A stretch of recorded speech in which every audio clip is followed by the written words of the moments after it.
নমস্কার, আমি প্রমিলা রান্নাঘরে তোমাদের সবাইকে স্বাগত। আজকে আমি তোমাদেরকে নিরামিষ আলু পেঁপের একটা রেসিপি বানিয়ে দেখাবো। আশা করি তোমাদের খুব পছন্দ হবে। পছন্দ হলে অবশ্যই লাইক শেয়ার করতে ভুলো না। আর আমার চ্যানেলে যদি নতুন হয়ে থাকো তো আমার চ্যানেলটাকে প্লিজ সাবস্ক্রাইব করে দিও। আর এই ঘরোয়া রেসিপি পেতে পাশে থাকা বেল বাটনটি ক্লিক করে রেখো। আমি যখনই ভিডিও আপলোড করব তোমাদের কাছে পৌঁছে যাবে।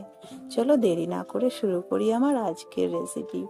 এখানে দেখো একটা পেঁপেকে 4 ভাগে কেটে নিয়েছি, খোসাটা ছিল ধুয়ে পরিষ্কার করে নিয়েছি। এখন আমি একটা গ্রেটারে গ্রেট করে নিচ্ছি। আমি কিন্তু মোটা দিকটাই গ্রেট করে নিচ্ছি। আর গ্রেট যখন করবে একটু স্পিডে গ্রেট করবে, তাহলে দেখবে বেশ লম্বা লম্বা হয়ে পেঁপেটা গ্রেট হয়ে পড়বে।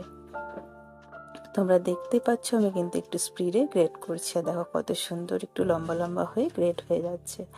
তো এইভাবে গ্রেটটা করতে হবে, এতে করে তাড়াতাড়ি গ্রেট করা হবে, বিরক্ত লাগবে না, আর ছোট ছোট না, বেশ লম্বা লম্বা হয়েও পড়বে। খুব একটা কিন্তু সময় লাগে না, তবে শেষের দিকটা কিন্তু একটু সাবধানে করবে, নইলে হাতে কিন্তু লেগে যেতে পারে। দেখো একটা গ্রেট করা হয়ে গেছে, আমি আরও একটা গ্রেট করছি। এভাবে কিন্তু 4 টুকরোকে আমি গ্রেট করে নেব। আর ধুয়ে কিন্তু আগে নিয়েছি, আর কিন্তু এখন ধোবো না। দেখো খুব সুন্দর করে আমি পেঁপেটাকে গ্রেট করে নিয়েছি। এবার চলো রান্নায় ফিরে যাই। তো একটা কড়াই বসিয়ে দিয়েছি গ্যাসের মধ্যে। এখন আমি দিয়ে দিচ্ছি সর্ষের তেল। তেলটাকে খুব ভালো করে গরম করে নিলাম। এবার ফোড়নে আমি একটা তেজপাতা ছিঁড়ে দিচ্ছি, 2টো শুকনো লঙ্কাকে ফাটিয়ে দিচ্ছি, 1/2 চামচ মতো 5 ফোড়ন দিচ্ছি। খুব সুন্দর করে ফোড়নটাকে ভেজে নিচ্ছি। আমি এবার এখানে অল্প একটু হলুদ দিচ্ছি, হলুদটাকেও একটু নেড়ে দিচ্ছি। এখন আমি ছোট ছোট করে 2টো আলু কেটে নিয়েছি, সেই আলুগুলোকে এখন কিন্তু আমি দিয়ে দিচ্ছি। তো সব আলু দিয়ে আলুটাকে খুব ভালো করে আমি কিন্তু হাই আঁচে ভেজে নেব। আলুটা কিন্তু দেখো একবার আমি নেড়ে দিচ্ছি, মাঝে মাঝেই নেড়ে দেবে। এখনো কিন্তু ভাজা হয়নি, এখন কিন্তু আলুটা ভাজা হয়ে গেছে। এর থেকে বেশি লাল করার দরকার নেই। এবার আমি কিছু মশলা অ্যাড করব। প্রথমে আমি দিয়ে দিচ্ছি বাটা মশলা। এখানে আছে টমেটো, আদা, কাঁচা লঙ্কা একসঙ্গে মিক্সিতে পেস্ট করে নিয়েছি। সম্পূর্ণ নিরামিষ, তাই কিন্তু রসুন পেঁয়াজের ব্যবহার আমি এখানে করব না।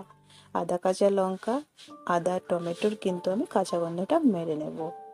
এখন দেখো আদা আর টমেটোর কাঁচা গন্ধ চলে গেছে। এবার আমি একে একে কিছু গুঁড়ো মশলা অ্যাড করব। প্রথমে দিয়ে দিচ্ছি জিরে গুঁড়ো 1 চামচ, আর হলুদ গুঁড়ো দিয়ে দিচ্ছি কালারের জন্য, স্বাদের জন্য লবণ দিয়ে দিচ্ছি। যেহেতু কাঁচা লঙ্কা বেটেছি, তাই আমি অল্প একটু লাল লঙ্কার গুঁড়ো দিলাম। ঝাল ঝাল হলে কিন্তু পেঁপে ভালো লাগে না। মিক্সি দিয়ে অল্প জল দিয়ে খুব সুন্দর করে কষিয়ে নিচ্ছি। পেঁপে রান্না সবসময় একটু মিষ্টি মিষ্টি রাখবে, ভালো লাগে। লবণ আর ঝালটা একটু কম রাখার চেষ্টা করবে। খুব সুন্দর করে মশলা কিন্তু কষিয়ে নিয়েছি। তোমরা কিন্তু দেখে বুঝতে পারছো ওপর থেকে তেলটা কিন্তু ছেড়ে দিয়েছে। এবার আমি গ্রেট করে রাখা পেঁপে এর মধ্যে দিয়ে দেব। সম্পূর্ণ পেঁপে দিয়ে পেঁপেটা দিয়ে একটু নাড়াচাড়া করে নিচ্ছি। যদি প্রয়োজন পড়ে জল দেবে, তবে পেঁপেটা দিয়ে আমি 1 মিনিটের জন্য স্লো আঁচে ঢেকে রাখবো। এতে করে অনেকটাই জল বেরোবে, পুড়ে যাওয়ার ভয় থাকবে না। সুন্দর করে মেশানো হয়ে গেছে, আমি ঢাকা দিয়ে 1 মিনিট রাখছি স্লো আঁচে। ঠিক 1 মিনিট পরে ঢাকাটা খুলে নিচ্ছে। কতটা জল বেরিয়েছে তোমরা নিজেরাই দেখে নাও। তবু যদি মনে করো জল দিয়ে ঢাকাটা দেবে, অল্প একটু জল দিতেই পারো। এই যে এক্সট্রা জলটা দেখতে পাচ্ছ, এই জলটা কিন্তু আমি আর ঢাকা দেব না। এভাবে নেড়ে নেড়ে গ্যাসের ফ্লেমটাকে বাড়িয়ে শুকিয়ে নেব। পুরো জল যখন শুকিয়ে যাবে, তারপরে কিন্তু বাকি রান্নাটা করব। এখন তোমরা দেখে বুঝতে পারছো জলটা শুকিয়ে গেছে, টেনে নিয়েছে। অপর দিকে কিন্তু আমি গরম জল বসিয়ে রেখেছি, সেই জলটা ব্যবহার করব। তার আগে নিরামিষ রান্না, তাই আমি একটু চিনি ব্যবহার করলাম। চিনিটা দিয়ে খুব সুন্দর করে মিশিয়ে নিচ্ছি। এবার কিন্তু আমি জলটা দিয়ে দিচ্ছি এর মধ্যে। জলটা অতি অবশ্যই গরম দেবে, তাহলে কিন্তু পেঁপেটাও তাড়াতাড়ি সেদ্ধ হবে, আলুটাও সেদ্ধ হবে, আর এতে করে কিন্তু স্বাদের কোনো হেরফের হবে না। এবার ঢাকা দিয়ে 5 থেকে 6 মিনিট মিডিয়াম আঁচে রান্না করে নেব। ঠিক 6 মিনিট পরে ঢাকাটা খুলে নিলাম। রান্না একদম রেডি হয়ে গেছে। আলু পেঁপে সব সেদ্ধ হয়ে গেছে, তোমাদেরকে আমি দেখিয়ে দিচ্ছি।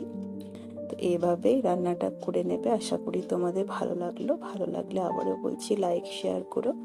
আমি কিন্তু নামানোর আগে গরম মশলা ছড়িয়ে নামিয়ে নেব। আর তোমরা এই যে জল জলে ভাবটা দেখছো, এটা কিন্তু দু একটা আলু ভেঙে দেবে, তাহলে কিন্তু এই মানে ঝোলটা টেনে নেবে, বেশ ঘন হবে, খেতে ভালো লাগবে। গরম মশলাটা মিশিয়ে নিলাম।